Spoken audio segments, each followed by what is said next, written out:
Es posible, pues el gobierno de Bush es muy piadoso. ¿Y comprará el gobierno de Israel este tanque Abraham para disparar contra los palestinos y enseñarles la verdad acerca de Abraham? A final de cuentas son muslimes y el Islam también es una religión abrámica. Sin embargo, con el Abraham Tank, ¿quién quiere ser hijo de Abraham? Y los que quieren serlo, ¿qué tipo de hijos serán? Y cuando con una nueva superbomba se decida a terminar con la vida en la Tierra, ¿no se la llamará bomba Yahvé? Tienen una lógica simbólica implacable.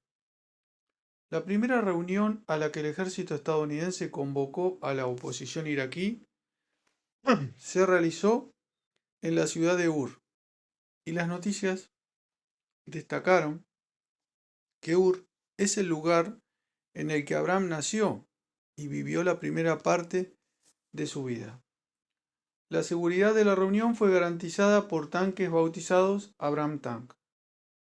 Es evidente que no se trata de una simple coincidencia, sino de algo planificado de manera cuidadosa, probablemente por empresas de relaciones públicas de los Estados Unidos. Intentan conquistar almas. Esta unión de lo piadoso y de lo mortífero la tuvimos asimismo al principio de la conquista de América.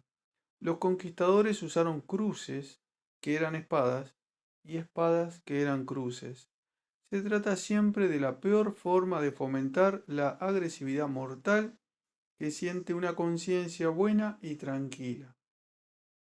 Entre las regiones abrahámicas, únicamente el cristianismo ha desarrollado este tipo de agresividad total. El Islam no la tiene, aunque conozca guerras santas en nombre de Alá, pero Alá no es la guerra. Tampoco la conoce la tradición judía, si bien el Israel de hoy la ha descubierto desde los años 60 del siglo XX. En su guerra contra los palestinos, cultiva esta agresividad. El dar nombres bíblicos a las armas más letales se intensificó y se impuso con el gobierno de Reagan. Desde entonces ha ido en aumento. Antes de la era Reagan, al arma más mortal, el cohete intercontinental más potente, se le otorgó de igual forma un nombre hipócrita: Pacemaker, productor de paz. Con todo, era un nombre secular. Con la transformación de la política estadounidense en exorcismo, vinieron los nombres bíblicos. Se está haciendo la guerra con palabras y nombres. Es una guerra sistemática. Ni uno de estos nombres es casual, todo es premeditado. La escogencia de las palabras se discute en consejos de especialistas de ciertos ministerios como el Pentágono y en empresas de relaciones públicas encargadas de las estrategias publicitarias del gobierno. En la guerra de Kosovo se recurrió al argumento de que la intervención militar en Serbia era con el fin de impedir un holocausto. El argumento se mostró sumamente eficaz. El propio ministro alemán de Relaciones Exteriores, Joschka K. Fischer, lo utilizó. Era desde luego un argumento mentiroso. Aún así, en este caso se supo quién inventó el argumento. Lo hizo una empresa de publicidad, The Public Relations, encargada de diseñar la estrategia publicitaria de la guerra. Mas no es un caso aislado. Todas las estrategias publicitarias de las guerras y de las armas son discutidas con estas agencias. Las fotografías de prisioneros postrados frente a los soldados estadounidenses son parte de estas estrategias. Se los presenta como actos religiosos. En la actual guerra de Irak se las ha mostrado varias veces. El semidios blanco con un uniforme del ejército de los Estados Unidos recibe la declaración de humildad del prisionero, quien tiene inclusive que besarle las botas. El público no percibe la denigración hecha con los prisioneros y no cuestiona la violación de las convenciones de Ginebra sobre el tratamiento a los prisioneros. En los Estados Unidos, muchos piensan que estas fotos no presentan sino la realidad. Los soldados estadounidenses Son semidioses blancos del norte y para los iraquíes se trata de reconocer eso como realidad. Las mismas fotos las mostraron cuando la guerra del Golfo. Y siempre los soldados, frente a los cuales los prisioneros se postran,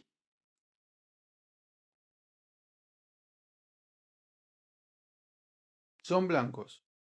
En la guerra de Afganistán, a falta de prisioneros en vista de que estaban muertos, se exhibía a algunos afganos postrados frente a un tanque que se hallaba en la cima de un cerro, estando los afganos abajo. Se trata de actos religiosos al Dios ciudadano de los Estados Unidos. Es el Dios tribal de Bush. Como Dios tribal, no obstante, sigue siendo Señor del mundo. Es el Dios que concedió a los Estados Unidos, como su tribu elegida, el dominio sobre el mundo entero. Es el Dios que quiere que su tribu se imponga a todos los pueblos del mundo y los someta. En la visión de Bush, es el Dios que entregó la libertad a los Estados Unidos para llevarla al mundo, imponerla y aniquilar a aquellos que no quieren esta libertad. Esta libertad es el poder absoluto de los Estados Unidos. Por eso los Estados Unidos son el mundo. Este Dios, claro está, brinda buenos negocios, tanto más cuanto con más brutalidad se impone la libertad. En consecuencia, deben imponerla a sangre y fuego, para que este Dios los bendiga con altas tasas de ganancia. Los buenos negocios son la otra cara de este Dios. Es el Dios del fundamentalismo cristiano que predomina actualmente en los Estados Unidos. Si el mundo perece como resultado de esta vorágine de poder, estos fundamentalistas no tienen problema porque será la señal de que Cristo viene. Es un mesianismo de aniquilamiento. Resulta por consiguiente una espiritualidad de la violencia, del poder, de la tortura, del terrorismo de Estado. Hay una espiritualidad del petróleo, del comercio. Sin ella no funcionan ni la violencia ni los negocios. En nombre de esta espiritualidad se asalta el mundo. Emerge un conjunto ideológico agresivo vinculado al asalto al poder mundial. El asalto precisa de una conspiración mundial que es necesario derrotar. Es la que muestra la cara del diablo, The Evil Face. Frente a ella se encuentra el Dios de la nación elegida que lleva a cabo el asalto. Es su Dios exclusivo, aunque el Dios omnipotente encima del mundo entero concede en exclusividad a su nación elegida el derecho al poder sobre todos, debido a que regaló a esta nación la esencia del humano para llevarla a todos los otros. Se trata de un conjunto metafísico que requiere encarnarse históricamente. Esta encarnación la encuentra hoy en el dominio mundial de las burocracias privadas de las empresas transnacionales, que sólo mediante el asalto al poder por una tal nación elegida se puede proyectar mundialmente como poder encima de todos. Por lo tanto, la nación elegida es aquella que ha monopolizado el poder de las armas. Así pues, estamos frente al hecho de que ha comenzado una nueva guerra mundial, con un único país que la hace, mientras todos los otros la tienen que sufrir sin poder contestar. Es una guerra de muchas guerras, una después de la otra. Estas guerras tienen en mucho el aspecto de ejecuciones en masa que transforman a los países en tumbas colectivas y anónimas. 4.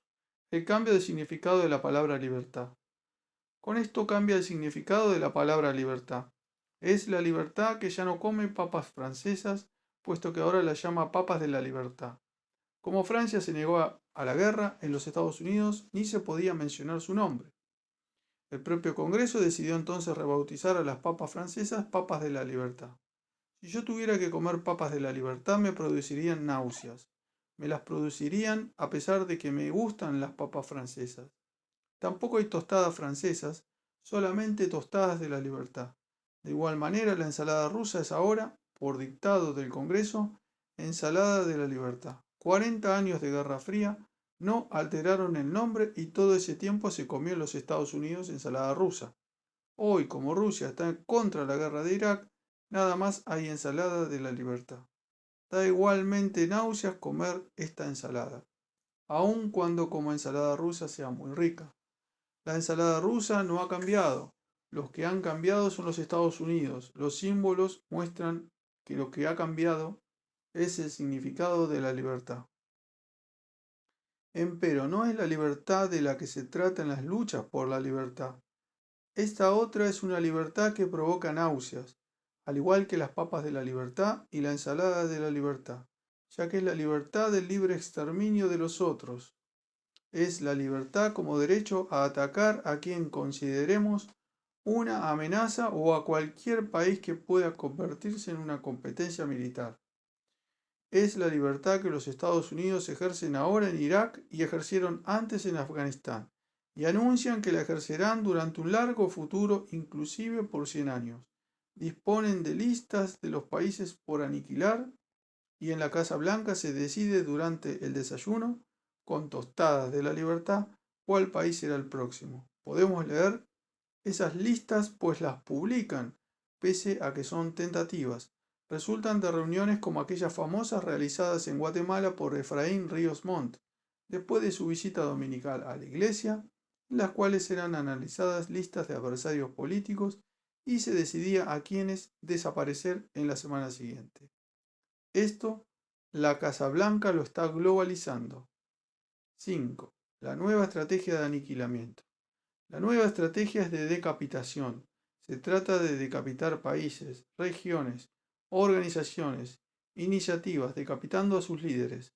Hoy la llaman shock and awe, golpe y horror, y no es más que el aniquilamiento. Se produce la anomia por medio de asesinatos masivos, pero selectivos, de los líderes de movimientos, instituciones y conjuntos sociales estructurados en general. Eso vuelve imposible cualquier acción humana en vista de que no existe acción relevante que no sea social. Parte de esta estrategia es la tortura sistemática individualizada para saber cuáles son estos personajes líderes a todos los niveles y así incluirlos en listas interminables. Una vez conocidos se los puede torturar y asesinar, y de hecho se los asesina. Fue lo que hizo Hitler con las SA en el tal llamado Rom Push. Lo hicieron las dictaduras de seguridad nacional en América Latina para destruir los movimientos sociales, basándose en las técnicas sociales, entrecomillado, desarrolladas en Vietnam y enseñadas aquí por los torturadores formados allá. En la actualidad se trata de un aniquilamiento, solamente que no es indiferenciado como los aniquilamientos de los años 30. Por supuesto, no es posible hacer una distinción nítida. Con los talibanes se practicó un aniquilamiento indiscriminado al estilo nazi. También los asesinatos selectivos son masivos, con todo diferencian sus objetos. Para la opinión pública en los Estados Unidos eso significa que son justos. Cuando Bush habla de llevar ante la justicia a presuntos culpables, no se refiere ni a tribunales ni a jueces. Llevar ante la justicia a grupos considerados culpables significa aniquilarlos. Así se llevó ante la justicia a los talibanes. No se trata de la justicia de algún Estado de derecho, es la justicia de los estados totalitarios. Los Estados Unidos gobiernan ahora por ultimátum. Dieron un ultimátum al Consejo de Seguridad de la Organización de las Naciones Unidas, ONU, y se fueron de la ONU debido a que, de acuerdo con Bush, el Consejo no cumplió con su responsabilidad. Dieron un ultimátum a Saddam. Como éste no cumplió, aniquilan un país. Hoy es perceptible el holocausto que se realizará. Habrá más ultimátums y aun cuando todos sean súbditos, proseguirán. Todos son ultimátum de esta nueva libertad. Los Estados Unidos querían haber conquistado Irak de manera pacífica, ahora que han tenido que conquistarlo por medio de la fuerza. Y es que dieron un ultimátum exigiendo la renuncia de Saddam para que no hubiese guerra. Sin embargo, a la vez, declararon que ocuparían Irak pacíficamente, aun cuando Hussein renunciase. Por consiguiente, los iraquíes son declarados criminales de guerra. ¿Por qué no se entregaron sin defensa? Obligaron a los estadounidenses a ocupar ese país con guerra. Se revela entonces la profunda maldad iraquí. La Alemania nazi también habría preferido conquistar la Unión Soviética pacíficamente. Los nazis, empero, no se atrevieron a presentar un ultimátum al estilo Bush. Hoy, en cambio, el mundo se halla tan atontado y tan postrado frente a los Estados Unidos que se traga este ultimátum como se traga las papas de la libertad. Somos más tontos que antes, tanto que, en comparación, las armas son inteligentes. Pronto serán armas geniales y recibirán premios Nobel, cuando menos Óscares, puesto que ya no quedarán candidatos humanos.